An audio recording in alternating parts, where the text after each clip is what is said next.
Thank you for watching Scary Bear Attacks. If you like this episode, please remember to hit the like button and leave a comment or two, then subscribe and click on the bell to receive notifications of whenever we release new videos. Also, please remember to share them to your social media.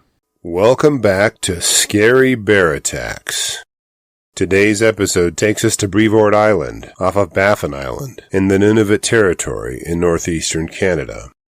The rocky mass of the island juts sharply from the icy sea and climbs to a low plateau of around 700 feet in elevation.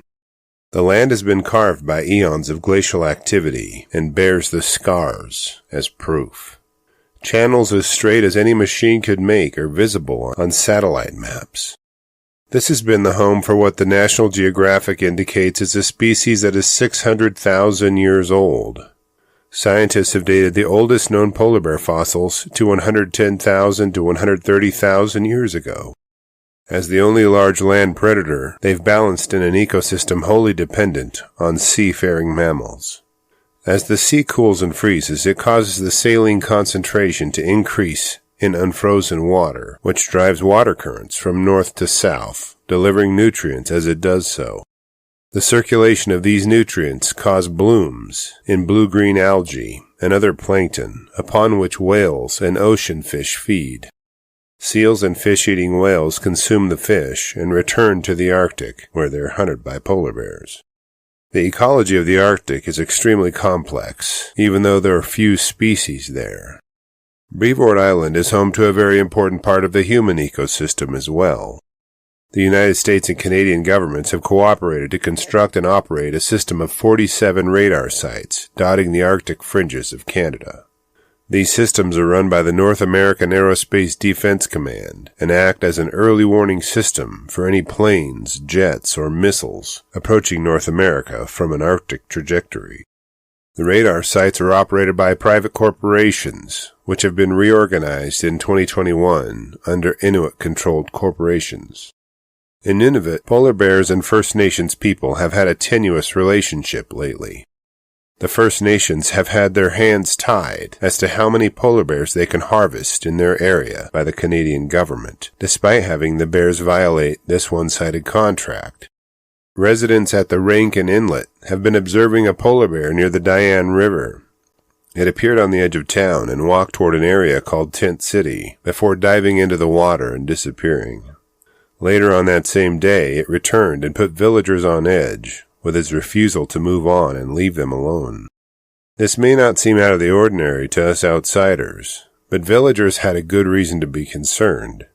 In 1999, a group of campers at Rankin Inlet was attacked, and a woman lost her life due to polar bear attack.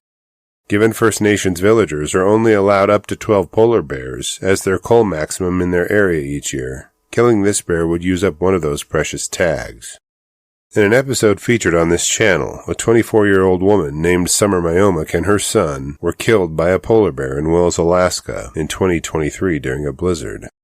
Prior to that, a 31-year-old man, Aaron Gibson, was killed by a polar bear while protecting his children in 2018. We discussed the details of this attack as well in an episode on this channel. In 2021, 17-year-old Horatio Chappell lost his life when a polar bear invaded his young explorer's camp, as it also injured several other people doing so. The links for each of these episodes is located at the top of the video article below, and they connect as part of a greater story to which another paragraph will be added today. On August 8, 2024, a worker at the Brevoort Island Radar Station was performing usual duties at the site. The victim's name has not been released to protect their privacy, so we will refer to them as Mike. The managing corporation, Nassituq Corporation, has safety guidelines in place centered around avoiding polar bear confrontations. Employees at the site rarely go anywhere on foot and are trained to quickly access vehicles when transporting between buildings or sites. Even with known and reliable safety measures in place, Mike was somehow attacked by 2 polar bears at once while outside of the facility. After he was ambushed, fellow workers ran to retrieve firearms, but arrived too late to save Mike's life. One of the polar bears was killed, and the other fled from the site. Upon initial investigation of the incident, observers considered the possibility that the 2 bears were littermates. They may have formed their own sleuth after being kicked out by their mother and were now learning how to make it on their own. The attack on Mike was clearly a predatory attack, as nearly all polar bear attacks are, but the controversy that is swirling is what drove them to the radar site in search of food in the first place. A little bit of information about polar bear life cycles is needed to understand why this attack happened at this time of year. Polar bears do not hibernate or enter torpor in winter, like brown and black bears do. Instead, they enter a mild form of torpor in the summer, which is likely heat-induced. The sea ice upon which they hunt has retreated seasonally, limiting their ability to hunt, so they lay around waiting for winter. Depending on how successful of a winter hunting season they had and the fat stores it allowed them to put away, summer season is a slow time for polar bears. That brings us back to the attack at the radar site and Mike.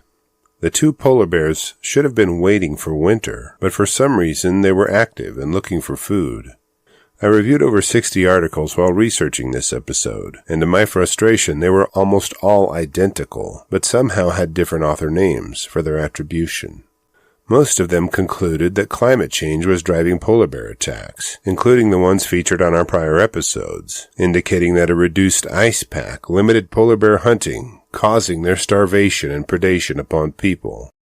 While researching how climate change and a loss of sea ice influences polar bear attacks, I stumbled upon an article from phys.org, a website dedicated to providing scientific, technological, and medical news.